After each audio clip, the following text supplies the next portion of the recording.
Dans votre émission, vous êtes formidable. On a retrouvé Angélique. Angélique, elle est spécialiste de cosmétiques au naturel. La femme, les cosmétiques, etc.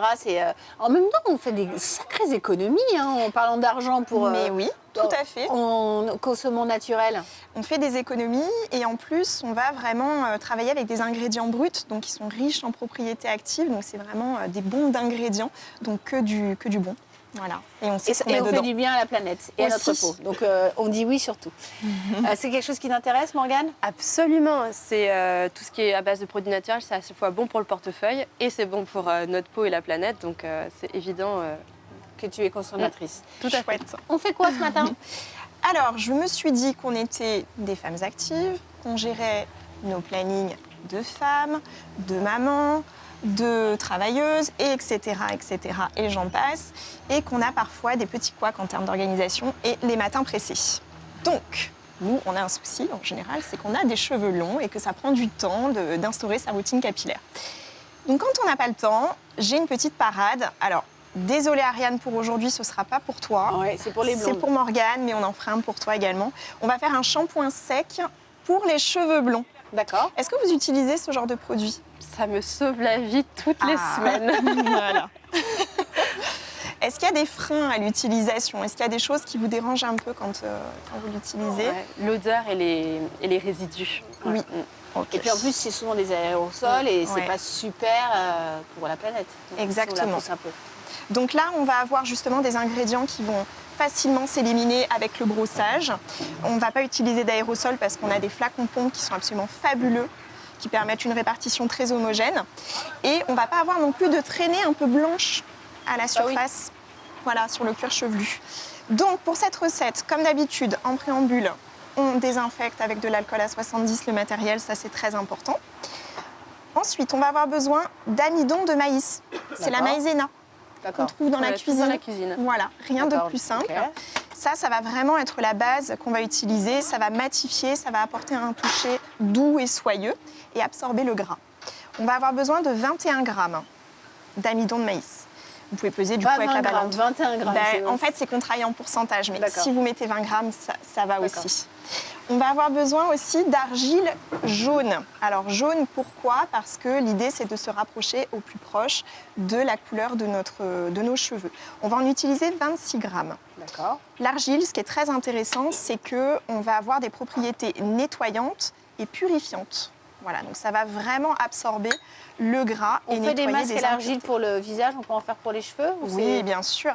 Alors après, en racine, pour les masques, il faut juste prévoir un petit temps pour pouvoir bien éliminer. C'est-à-dire qu'il ne faut pas laisser sécher pour éviter d'avoir une pâte après qui soit difficile à retirer. Mais on le fait plutôt en racine plutôt que sur les longueurs. Voilà. J'aurais dû prendre un carnet et un stylo pour prendre des notes. Je ferai un petit rappel après. Donc on met tout dans un mortier, vous voyez, comme ça on va mélanger. Et ensuite, on va pouvoir rajouter, alors si vous avez, c'est bien, sinon c'est pas impératif. Ici, j'ai fait un mélange de poudre de curcuma qu'on trouve en cuisine. Mais le curcuma, moi j'en mets de partout parce que c'est hyper bon pour plein de choses. Le curcuma, c'est bon aussi pour les cheveux. Alors là, on va pas vraiment l'utiliser pour ses propriétés. On va plus l'utiliser pour la couleur de ses pigments. Mais là, il faut avoir les cheveux très orange, c'est pas la couleur Non, des parce cheveux qu'on en met très peu, justement. Donc, on est 2 grammes maximum. Et on a aussi la poudre de rapontique qui est un colorant capillaire. Donc là, c'est pareil. Moi, j'ai été comme ça grâce à un coiffeur l'an dernier. C'est pour ça que je suis devenue brune depuis. J'ai la pression. Non, là, tu deviendras pas rousse de nouveau si tu utilises le shampoing. Vraiment, parce qu'on est sur des petites quantités. Bah, c'est bon pour la santé. Oui. C'est moins facile à porter. Donc on mélange. Là, je ne vais pas le broyer intégralement, mais l'idée, c'est d'avoir quelque chose vraiment de très homogène. Et si vous avez envie d'un petit peu de gourmandise, vous avez des petites fragrances comme ça, cosmétiques, qui sont très agréables. Là, je vous ai choisi Sable des Îles. Ça rappelle un petit peu les vacances, Sable le soleil. des Îles. Ah ouais, super. Ça sent un peu le monoeil, quoi. Mais oui, avec des notes un peu d'ananas, un peu agrumes. On en met l'équivalent de 10 gouttes et après on va remélanger. C'est ça.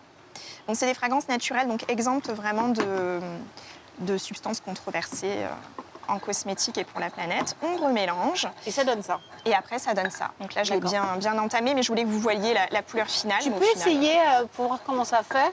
Tu vois oui, alors on peut le vaporiser, peut-être pas là parce que j'ai une veste blanche. Mais Juste, tu disais que c'est... Ça fait vraiment une poudre qui est très légère. Fred, tu l'as ou pas? Je te le refais. Tac, tac. Non, mais en fait, je voulais voir, effectivement, c'est très léger. Oui, c'est très J'avais léger. peur du gros jet. Non, c'est tout l'intérêt. Après, si vous n'avez pas ça, vous pouvez aussi utiliser une salière, par exemple.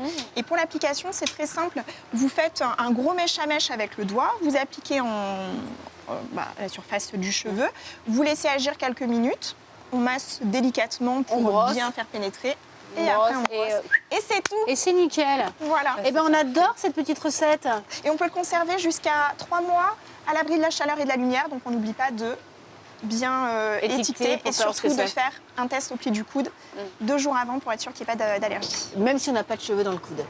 Ok, très bien. Merci beaucoup, mon Angélique. Allez, on va faire un peu d'exercice. En tout cas, on va voir notre kiné Cédric. C'est parti.